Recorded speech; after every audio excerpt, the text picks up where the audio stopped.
Ferrari at breakfast on LBC. Call 0345 6060 973. 7 minutes before 8, we might try to return to our conversation about Lord Geidt in just a moment, but as I said earlier, why it's a crime for a British Prime Minister to see if rules can be tweaked to help the British steel industry defies me. That's what I would have thought the British government should be doing, but maybe we'll return to that. Let's get into the conversation. Our Small Business Minister and London Minister, and obviously Conservative MP Paul Scully, who joins me now. And it's the latter of your ministerial posts I'd like to turn to first, if I could, Minister. London Minister, we are, 4 days away from a series of rail strikes that are so important to Londoners, commuters and the economy. Have you got a final word to those intending to strike? Morning, Minister. Morning, Nick. Absolutely. Please just get round the table. Or if you strike, you risk other businesses, other people's livelihoods, but also the rail system up and down the country, including in London, because we are at a point where we're trying to get people back into work, and any it's fragile. If you just any excuse to stop people travelling really does affect the fare box and the financial viability of the rail services. And we don't want to risk rail jobs. We don't want to risk anybody's jobs. So please get around the table.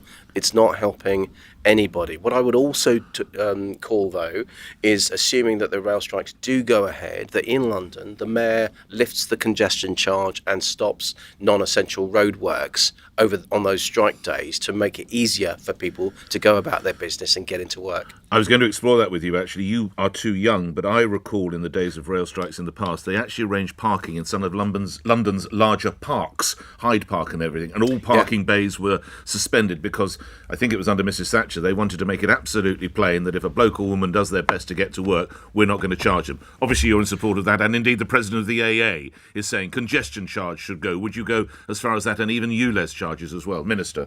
Yeah, absolutely. On strike days, I think that's absolutely appropriate, and I'd expect the Mayor to look at that and to respond positively to that. And indeed, the Royal Parks is something that I've discussed with other ministers. It's not up for us to say that, unfortunately, because it devolved power.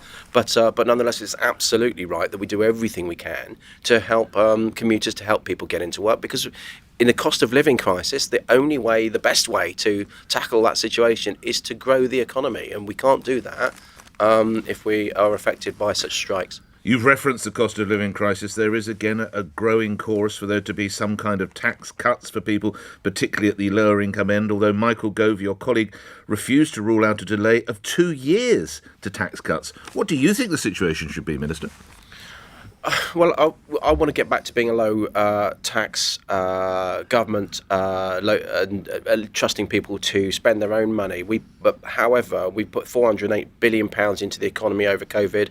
That does give us 408 billion reasons to get this next bit right, to make sure that the gains that we had protecting livelihoods and businesses don't get lost in these headwinds that are with us. Nonetheless, though, there are some tax cuts that are still going through, whether it's the air travel duty, air passenger duty, the 5 pence off fuel duty, albeit that that's obviously got swallowed up by massive global pressures.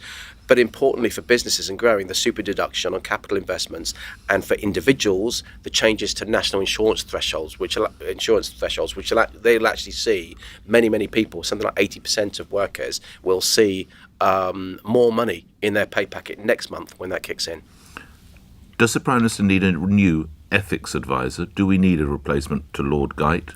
What do you say, Minister? Well, I think what we will always do, whatever happens, is we'll always want to and expect the high to keep to the highest standards of public office, because when we take the job as ministers and indeed Prime Minister, that's what we take on. There's been some rather low moments over recent months, so I wonder if we need a new man or woman in post, Minister. What say you? Well, in terms of ethics advisor, there's a number of questions that have been raised by Lord Geidt's resignation letter, and it's right that number 10 reflects on that and works out the best way to keep that regime as effective as possible. Lastly, your potential colleague from Wakefield, the by-election, has said voters should trust politicians following the former MP's conviction for sexually assaulting a boy because, quotes, we still all trust GPs after the conviction of serial killer and GP Harold Shipman.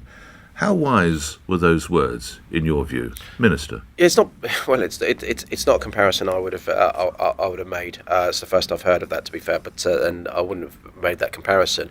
But in terms of trusting politicians, I think you have to look why people get into politics, and the vast majority of my colleagues on either side of the house do this for the absolutely right reasons to do the best for their constituents in the country. They disagree on how to do it, but they do it for the right reasons. Paul Scully's constituency of Sutton and Cheam is also Minister for London and Small Business Minister. Thank you for appearing on the show. 2 to 8 is the time. Charlie's in Abbey Wood. Charlie, the Lord Guyte affair, how big does this go on your radar? Good morning. Hi, good morning, Nick. Yes. Thank you for having me on the show. Thank you. I think you're a first timer. Good to have you on board, sir. How big is the Lord Guyte story on your radar this morning? In all honesty, not really of big concern to me at